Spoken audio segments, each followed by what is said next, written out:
Bueno, vamos a seguir hablando del fraude del trastorno paranoico, ¿no? Lo que llaman los psiquiatras la paranoia. Sabemos que es un fraude que no es ninguna enfermedad mental y podemos saber cómo se engaña a una persona para que crea que está siendo vigilada y seguida a través del fenómeno llamado gang stalking, ¿no? Hemos explicado ya lo que es el teatro de calle y cómo a través de las coincidencias y sincronías según la víctima se va desplazando por la calle en un fenómeno que se llama teatro de calle. Personas desconocidas que aparentemente parecen estar coordinadas pero que en realidad son espontáneos, que no tienen ninguna relación entre sí, se van acoplando al movimiento de la víctima, le van bloqueando tanto si van en coche como andando, de manera que la víctima llega a obtener la conclusión errónea de que todos estos individuos se han coordinado para hacerle una vigilancia 24 horas, ¿de acuerdo, no? Vemos como todas estas personas no solo se mueven sincrónicamente por donde la víctima se mueve y adoptando gestos y actitudes extrañas que llaman la atención de la víctima, sino también, por ejemplo, son personas que también se manipula no solo sus desplazamientos y sus gestos, sino también cualquier órgano vital, cualquier función vital del organismo de cada una de estas personas. Es decir, la víctima se ve expuesta a gente que no para de toser, escupitajos, eructos, tirarse pedos, hacer pis, etcétera, etcétera. Por ejemplo, para que lo comprendáis, si la víctima va andando por la calle y cada vez que se para en un paso de cebra para cruzarlo,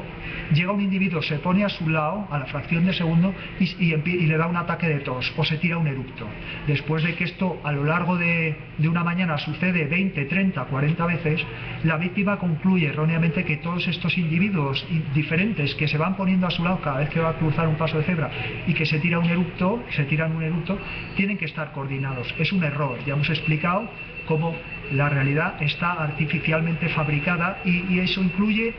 a los seres humanos, todos nuestros comportamientos, movimientos y cualquier función vital nuestra, todo nuestro pensamiento, nuestros gestos, expresiones, miradas, reacciones espontáneas, todo a la fracción de segundo, ¿de acuerdo, no? Hemos visto cómo la policía ignora esto, ignora lo que es el fenómeno gang stalking, de manera que si una víctima acude a la policía a poner una denuncia porque ha caído en la conclusión errónea de que está siendo vigilada, la policía a lo mejor hace una contravigilancia y al comprobar que no hay nadie que está siguiendo a la víctima, y la policía no es capaz de observar estas sincronías y de captar que esta persona es una víctima de gang stalking y que se le está haciendo teatro de calle. Y entonces la policía caerá en el error de concluirá erróneamente que esta persona debe tener algún trastorno paranoico, que debe ser una persona que está mal de la cabeza y que por tanto piensa que la están siguiendo sin que nadie la siga, ¿de acuerdo, no? Ya hemos visto cómo la policía lo desconoce, no tiene ningún protocolo para actuar. Cuando una persona llega a comisaría y dice estoy siendo seguido 24 horas, inmediatamente debería saltar automáticamente un protocolo gang stalking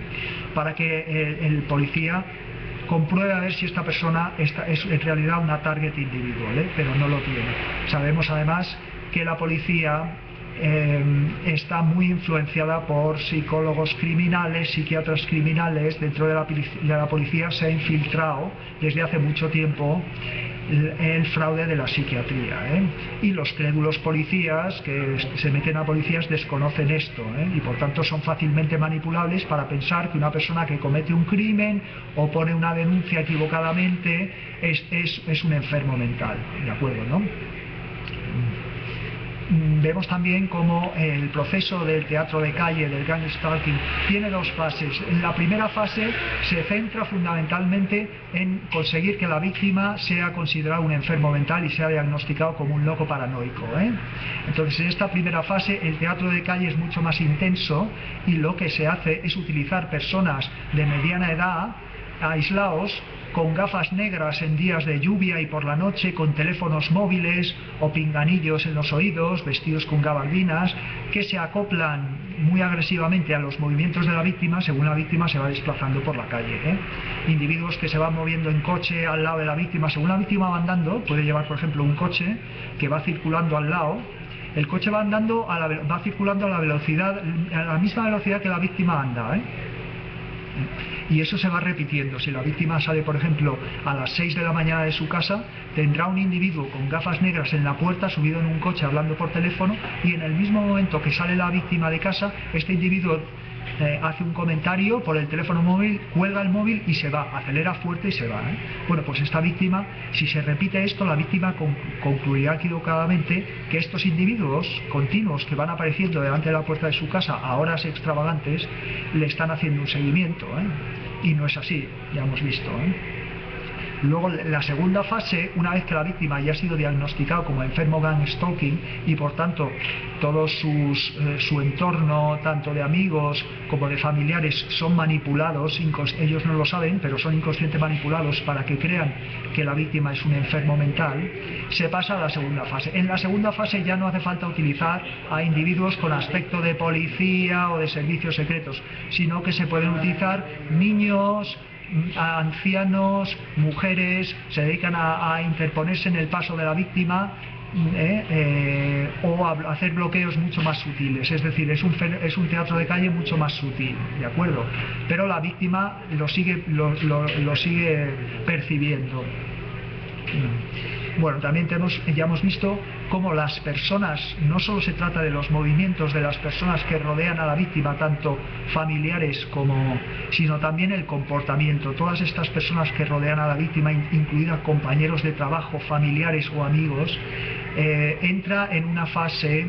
totalmente impredecible. Por ejemplo, un amigo puede de repente estar muy amable, o un compañero de trabajo, y de repente ponerse muy agresivo, de golpe, muy hostil, traicionar gravemente a la víctima, y luego a los 5 minutos vuelve a estar tan amable, de manera que la víctima queda totalmente desconcertada ante estas continuas sincronías y cambios alternativos de carácter de toda la gente que le rodea. Todas estas personas que le rodean son manipulados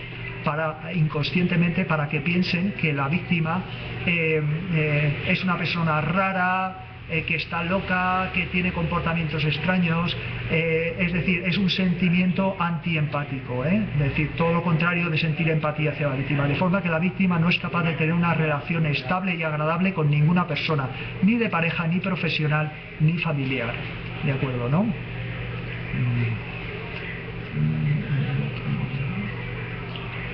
Por ejemplo,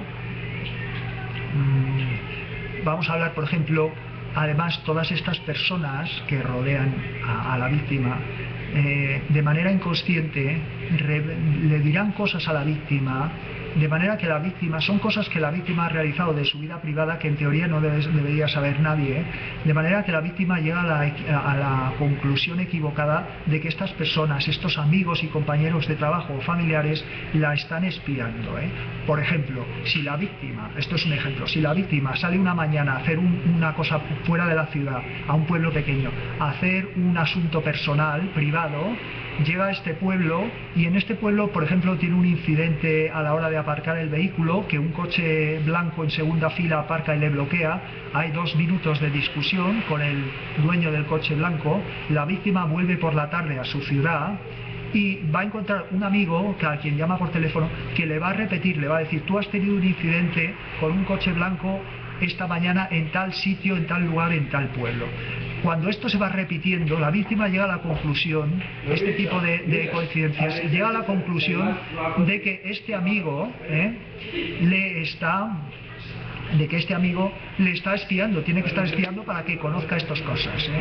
Esto se repite también con compañeros de trabajo, que le van diciendo cosas a la víctima que no deberían saber de su vida privada. Si oye gritos y ruidos, no preste atención, porque entra gente y se pone a gritar. ¿De acuerdo, no? Y entonces, por ejemplo, bueno, ya hemos explicado eso, cómo la víctima llega a la conclusión. Vemos el caso, por ejemplo, de Noelia Domingo, la médico que mató a 3 personas en un hospital madrileño en el año 2007. Ella decía que sus compañeros de trabajo le decían cosas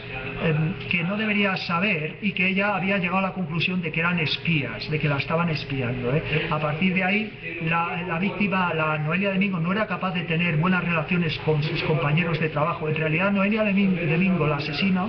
era una víctima, una target individual de gang stalking, ¿de acuerdo? Ya lo hablaremos en un vídeo específico, el caso de Noelia Domingo. Tuvo lo que se llama una reacción que se llama síndrome de Amok. Explicaremos lo que es el síndrome de Amok. Luego también veremos el caso de Freeport, cómo en Lisboa, en el año 2009, una serie de magistrados que estaban llevando un caso denunciaron a la prensa que se sentían perseguidos y vigilados por los servicios secretos. Este grupo de magistrados inmediatamente decían que se sentían vigilados y que tanto por teléfono como cuando circulaban andando. Vemos como los servicios secretos portugueses tuvieron que salir a la prensa a decir que ellos no estaban haciendo ninguna vigilancia de estos magistrados y que eran fantasías y locuras de estos magistrados. Veremos también lo que ocurrió aquí, lo veremos en otro vídeo, como estos magistrados fueron en realidad expuestos a este fenómeno de engaño que se llama teatro de calle, para que ellos se sintieran vigilados.